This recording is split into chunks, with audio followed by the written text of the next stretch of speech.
Welcome to the quarantine episode.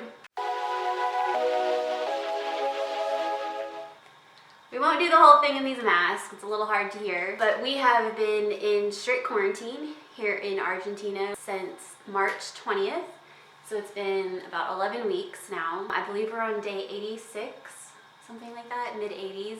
We are only pretty much allowed to go to the grocery stores and the pharmacies. If you are caught going somewhere else, there's some pretty steep fines.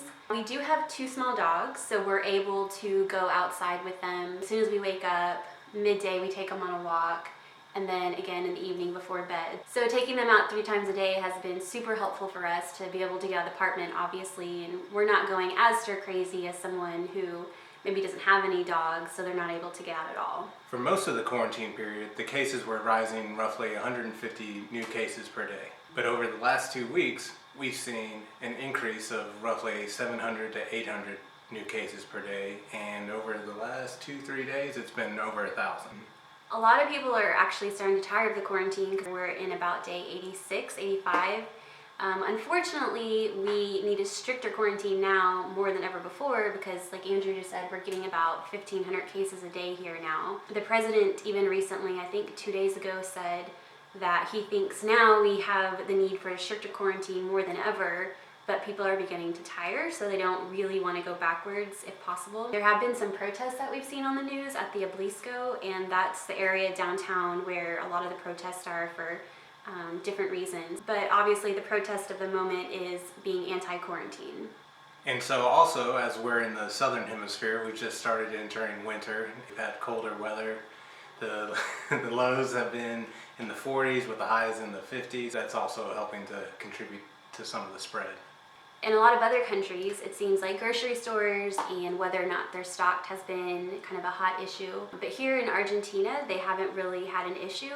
What we did was the day before quarantine, we went, stocked up our pantry, stocked up our fridge, our freezer, and then 3 weeks later, we needed to go again. And we were actually pretty surprised at how full the shelves were. They weren't really out of anything. They had fresh produce. They had plenty of toilet paper, so it was good to know that we weren't going to run out of anything and that they were stocking up on a regular basis. Children are only allowed to leave their apartments on Saturday and Sunday, and actually for the first 9 weeks they weren't allowed to leave at all, so it's something new for them. And it's actually fall here since we're in the southern hemisphere, so they should actually be in school, but there's been no announcements on when they'll be going back yet. Recently, the government announced that starting June 8th, we'll be able to start doing exercises outside from 8 p.m. to 8 a.m. And for us, that's big news because we're avid joggers, and it's been 11 weeks since we've last gotten to run outside in the park. What that's meant for us on our exercise routine has been finding workouts online and doing weights in the apartment. Also, masks are required in public areas. If you're caught without one, it can be a steep fine. At first, the masks were hard to get used to, but now it feels pretty normal to put them on when we're leaving the apartment. Also, we live in a 50-story apartment building, so they provide an extra layer of caution when we're riding the elevators. And so since we live in Buenos Aires, the capital and the largest city in Argentina, it's actually experienced around 85% of the total cases in the country. And so it's been a stricter quarantine that we've had here in the city. It's really a tale of 2 cities, kind of, between the inner capital and the outer provinces on the levels of quarantine restrictions. Inside the city, we've recently been allowed to start doing exercises outside. The children are allowed to go out for an hour on the weekends, versus in the provinces it's more strict and the people aren't really allowed to leave their homes during the day. We've seen clips of neighborhoods blocking off entrances and exits with piles of dirt to restrict the flows of traffic. Unfortunately, during quarantine, the government has decided to ban the sale of all flights, domestic and international, until September 1st. So it has added a lot of extra stress not being able to get home if we need to for some reason. We've always, the whole 6 years that we've been overseas, we've pretty much had direct flights to Texas available to us several times a week. And this is the first time in those 6 years that if something were to happen to a family member or we need to get home quickly for some reason, that we don't have that option. So that's just been kind of playing in the back of our mind, and it's just added a little bit of extra stress. The US government does have repatriation flights. They send an email out to us every couple of weeks and let us know when the flight is, and then we can book directly with the carrier. Obviously, we haven't taken one of those flights yet because if we do take a flight, we pretty much can't come back until whenever the borders open, and at this point, we don't know when that will be. And there have also been some positive sides of quarantine as well we have to talk about.